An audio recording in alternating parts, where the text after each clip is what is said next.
Hey everyone, you're watching Kickback and Chat with Amber Pickens. Tonight I am so excited because I get to chat with one of my favorite choreographers, dancer, director, producer, lover of bright colors and pleats, Chase Brock.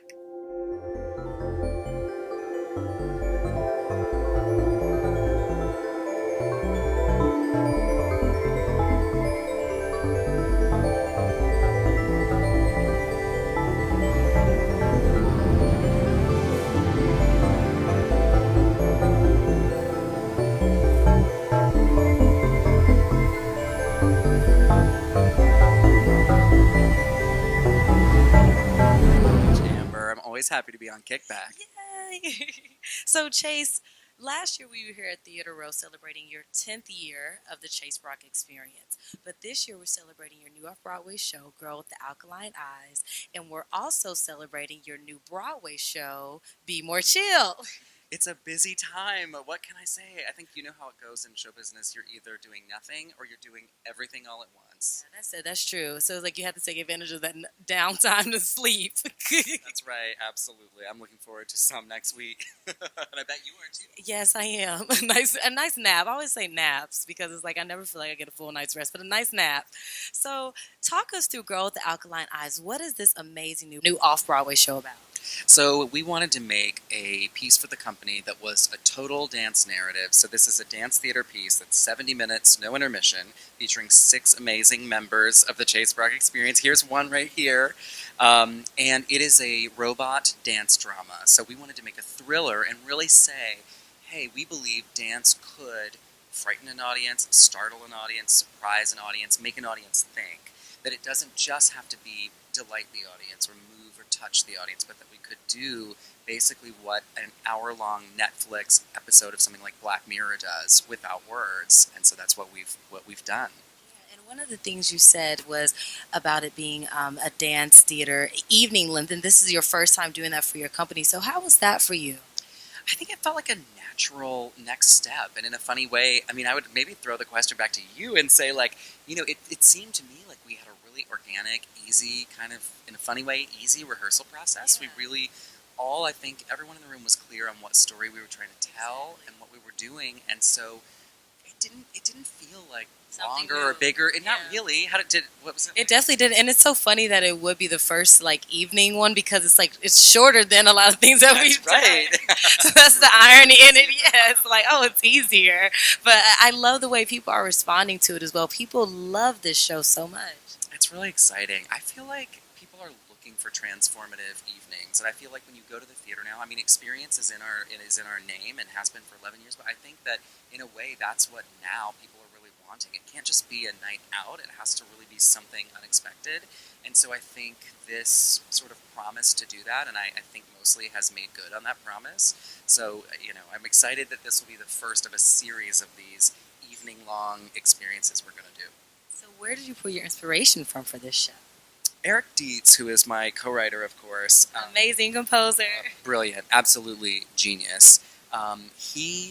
I went to him and said I had this idea for something maybe inspired loosely by Coppelia, which had been the first ballet I was in as a student, and it has a sort of dark German undertone, and I thought this actually could be reinvented as a kind of American sort of horror or thriller or suspense piece set in the 21st century, set in New York, dealing with technology, dealing with politics, dealing with sexuality. So it doesn't have to be that, sort of fairies and kind of, storybook European ballet.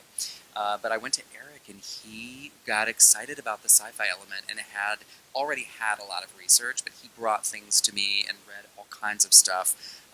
And some of it is baked into the show in surprising ways. The Isaac Asimov's laws of robotics appear in the show, and I won't spoil anything by saying sort of what parts of the show they deal with. But it's interesting how some of that research I think has actually ended up in the piece.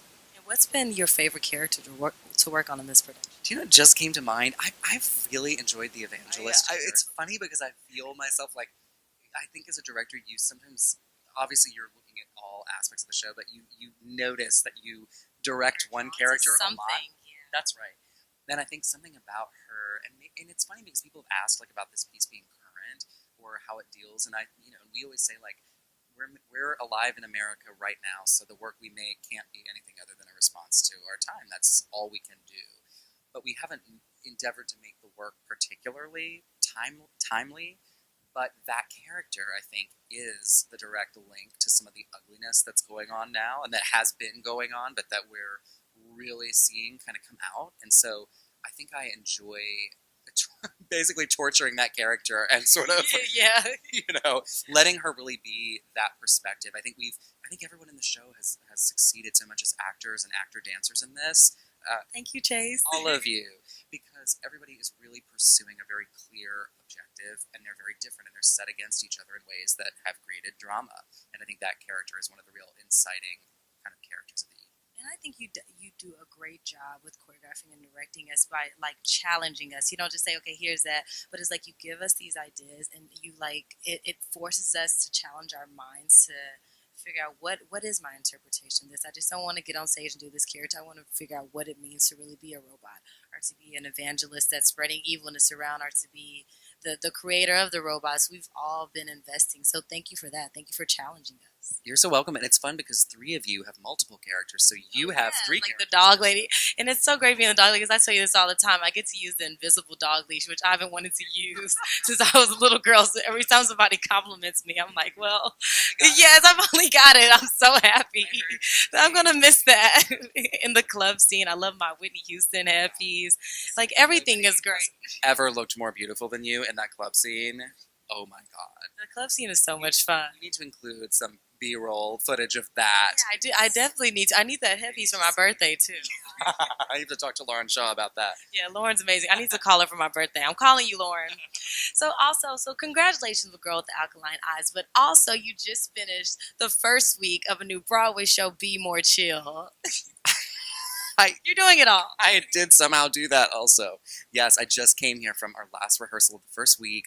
We are midway through Act 1. It's the entire off-Broadway cast, and we're tweaking and making it better and bigger and more woke and more all that stuff. But the show is fundamentally the same DNA that it was before. And I haven't had that experience where I've gotten to move something that was really working, connecting with an audience to Broadway. So it's exciting to do something where we're not starting from scratch, and there's not as much mystery about how is it going to kind of turn out, or is it going to turn out. So I think we're having a really fun rehearsal process, and I just realized that we have only 14 days of rehearsal left. Wow. So, and what is Be More Chill about? Be More Chill is based on a young adult novel by Ned Vizzini, and he sadly has passed away, but he wrote very real, very realistic novels that teenagers could relate to, and this one has a sci-fi element, which is interesting. So it involves basically a kid who is sort of tipped off about something called a squip, which is a Japanese supercomputer implanted in a tiny pill, and he goes to the shopping mall in New Jersey and buys it out of a shoebox at the back of a Payless shoe store, and this pill, when you take it, teaches you how to be cool. And so, if you take this pill, you can be the coolest guy in school. And so, that's so interesting. Yeah, and so you can imagine this goes awry, and it does not go as expected. And it's got a little bit of Little Shop of Horrors kind of feel to it. And it's really fun. I hope you'll be able to come. Oh, of course I'm going to come. I was so upset when I couldn't see it off Broadway. I was like so excited for you. I mean, anything you're a part of, though, you already have a full fan club of supporters for a lifetime that are just always cheering for you, because you bring so much passion to the studio, so much love and life and energy, and we all appreciate you so much, Chase. Thank you so much. I appreciate you, and I look forward to our next, whatever that's going Yes! Well, thank you so much for stopping by Kickback and Chat, Chase. Anytime. Thanks for having me. Of course. Congratulations. Thank you.